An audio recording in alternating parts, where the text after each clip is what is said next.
ಬರೀ ತಂದೆ ಆಗಲ್ಲ, ಈಗ ಆ್ಯಸ್ ಅ ಗ್ರ್ಯಾಂಡ್ ಫಾದರ್ ಆ ಒಂದು ಇದರಲ್ಲೂ ಜೀವನನ ನೋಡ್ತಾ ಇದ್ದೀರಾ. ರೆಸ್ಪಾನ್ಸಿಬಿಲಿಟಿ ಹೆಚ್ಚಿರೋದ್ರಿಂದ ಒಂದಷ್ಟು ಹ್ಯಾಬಿಟ್ಸನ್ನು ಟ್ವೀಕ್ ಮಾಡ್ಕೋತೀನಿ ಅಂತ ಹೇಳಿದ್ರಿ. ಹಂಗಂದ್ರೆ ಏನು ಸರ್? ಈಗ ಫಾರ್ ಎಕ್ಸಾಂಪಲ್ ನಾನು ಔಟಿಂಗ್ ಹೋಗ್ತಾ ಇದ್ದೆ ತುಂಬ ಫ್ರೆಂಡ್ಸ್ಗಳ ಜೊತೆ ಈವ್ನಿಂಗ್ ಎಲ್ಲ ಹೋಗೋದಿತ್ತು. ಆಮೇಲೆ ಶೂಟಿಂಗ್ಗೆ ಸ್ವಲ್ಪ ಎಲ್ಲಂದ್ರಲ್ಲಿ ಒಪ್ಕೊಂಡು ಹೋಗ್ತಾ ಇದ್ದೆ. ಇಫ್ ಇಟ್ ಈಸ್ ಆಲ್ಸೋ ಹೊರಗಡೆ ಊರುಗಳಿಗೆ ಹೋಗೋದು ಆ ಥರದ್ದೆಲ್ಲ ಮಾಡ್ತಾಯಿದ್ದೆ. After what ever happen in our family, Rayan ಬಂದ ಮೇಲೆ ಐ ವಾಸ್ ವಾಚಿಂಗ್ ಮೇಘ್ನಾ. ಪಾಪ ಅವಳೊಬ್ಬಳು ಎಲ್ಲನೂ ಮಾಡೋಕ್ಕಾಗೋದಿಲ್ಲ. ಸೊ ಶಿ ಡಿಪೆಂಡ್ಸ್ ಅಂತ, ಅಂದರೆ ಡಿಪೆಂಡ್ಸ್ ಅಂತಲ್ಲ, ಅವಳಿಗೊಂದು ನಂಬಿಕೆ, ನಮ್ಮ ಅಪ್ಪ ಇದ್ದಾರೆ, ನಮ್ಮಮ್ಮ ಇದ್ದಾರೆ, ಅವರು ದೇ ವಿಲ್ ಗಿವ್ ಎ ಸಾತ್ ಟು ಅಸ್ ಅಂತ ಟು ಮೀ ಅಂತಿದೆ.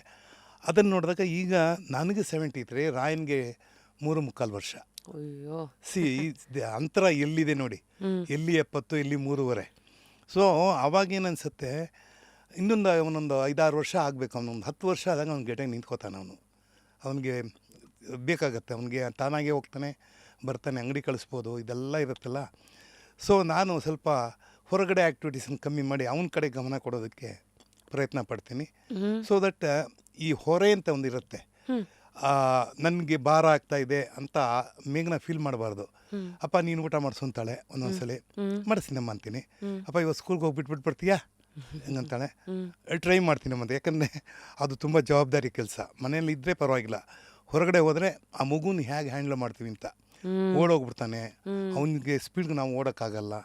ಆಮೇಲೆ ಇವತ್ತಿರೋ ಟ್ರಾಫಿಕ್ ಆಗ್ಬೋದು ಅಥವಾ ಬೇರೆ ಬೇರೆ ಥರದ ಆ್ಯಕ್ಟಿವಿಟೀಸ್ ನೋಡಿದಾಗ we have to be little careful about the children, especially ಆಗ ಏಜ್ ಗ್ರೂಪ್ನಲ್ಲಿ.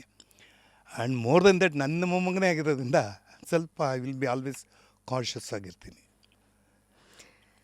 ಇವಾಗ 2024 ಅಂದರೆ ಒಬ್ಬ ತಂದೆಯಾಗಿ ಮೇಘ್ನಾನ ಬೆಳೆಸಿದ್ರಿ, ಇವತ್ತು ತಾತನಾಗಿ ರಾಯನ್ ರೆಸ್ಪಾನ್ಸಿಬಿಲಿಟಿನೂ ಚೆನ್ನಾಗಿ ಸವಿತಾ ಇದ್ದೀರಾ.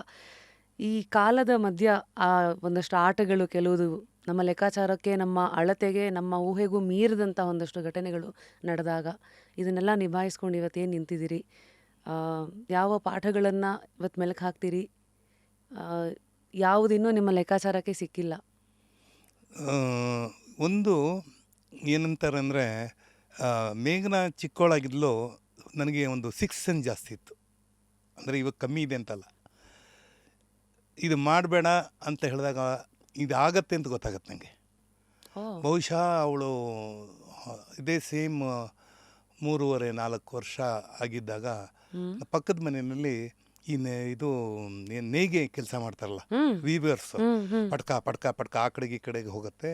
ಅಲ್ಲಿ ಅದು ಹೋಗಬೇಡ ಪಕ್ಕದ ಮನೆಗೆ, ಅಲ್ಲಿ ಕೈಗೆ ಇಟ್ಟರೆ ಕೈಗೆ ಏನಾದರೂ ಪ್ರಾಬ್ಲಮ್ ಆಗತ್ತೆ ಅಂತ ನಾನು ಹೇಳ್ದಾಗೆ ಹೋಗಿ ಕೈ ಇಟ್ಟಲ್ಲಿ ಬೆರಳು ಕಟ್ಟಾಗೋಯ್ತು, ಈ ಬೆರಳು ಕಟ್ಟಾಗೋಯ್ತು. ಸೊ ಇಮಿಡಿಯೇಟಾಗಿ ಲಾಟ್ ಆಫ್ ಬ್ಲಡ್ ಬಂತು. ಆಮೇಲೆ ಇಮಿಡಿಯೇಟಿ ನಮ್ಮ ನಾದ್ನಿನು, ಅವಾಗ ಪರಿಮಳ ಇರಲಿಲ್ಲ, ನಾನು ನಮ್ಮ ನಾದ್ನಿ ಅಂದರೆ ಪ್ರಮಿಳಾ ಅವ್ರ ಅಕ್ಕನೂ ಅಗಡಿ ನರ್ಸಿಂಗ್ ಹೋಮ್ ಕರ್ಕೊಂಡೋಗಿ ಸ್ಟಿಚಸ್ ಹಾಕಿ ಅವಳನ್ನ ಇದು ಮಾಡಿದ್ವಿ. ಯಾಕೆ ಹೇಳಕ್ಕೆ ಬರ್ತೀನಿ ಅಂದರೆ, ಈಗ ರಾಯನು ಅದೇ ಥರ ಒಂದೊಂದ್ಸಲ ತಲೆ ಹೊಡ್ಕೊಂಡ್ಬಿಡ್ತಾನೆ, ಚಿಕ್ಕ ವಯಸ್ಸು ಜಂಪ್ ಮಾಡ್ತಾ ಇರ್ತಾನೆ.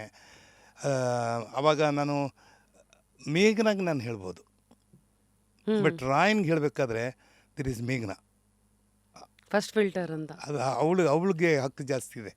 ತಾತನಿಗಿನ್ನ ಅವಳು ಅಪ್ಪ ಇರ್ತಾನೆ, ಮಾಡಲಿ ಬಿಡಪ್ಪ, ಅವ್ನು ಹಾಗೆ ಮಾಡಬೇಕಪ್ಪ, ಅದು ಆ್ಯಸ್ ಎ ಮದರ್ ಅವಳು ಹೇಳ್ತಾಳೆ. ನಾನು ಒಬ್ಬ ತಾತನಾಗ ಅದು ಹೇಳೋಕ್ಕಾಗಲ್ಲ. ಇರಲಿ ಬಿಡಮ್ಮ ಮಂಗಳ ಮಾಡ ಅಂತ ಹೇಳಿದಾಗ ಐ ಆಮ್ ಬೈಪಾಸಿಂಗ್ ಮೇಘನಾ. So I know my limitation also. So in that context ಅವಳಿಗೆ ಕನ್ಸರ್ನ್ ಇದೆ, ಅವಳಿಗೆ ಮಗು ಬಗ್ಗೆ ತುಂಬವಾದ ನಂಬಿಕೆ ಇದೆ. ಹಿಂಗೆ ಮಾಡಬೇಕು, ಹಾಗೆ ಆಗಬೇಕು, ಅವನು he has to become strong, ಅವನು ಬೀಳಬೇಕು, ಅವನ ಕೆಳಗಡೆಗೆ ಬಿದ್ದಾಗ ನೋವು ಗೊತ್ತಾಗತ್ತೆ ಅಂತ. ನನಗೆ ಅದು ಇರಲಿಲ್ಲ, ಅವಳು ಬೀಳಲೇಬಾರ್ದು ಅಂತಲೇ ಇದ್ದೆ ನಾನು. So that is the difference between me and ಮೇಘನಾ.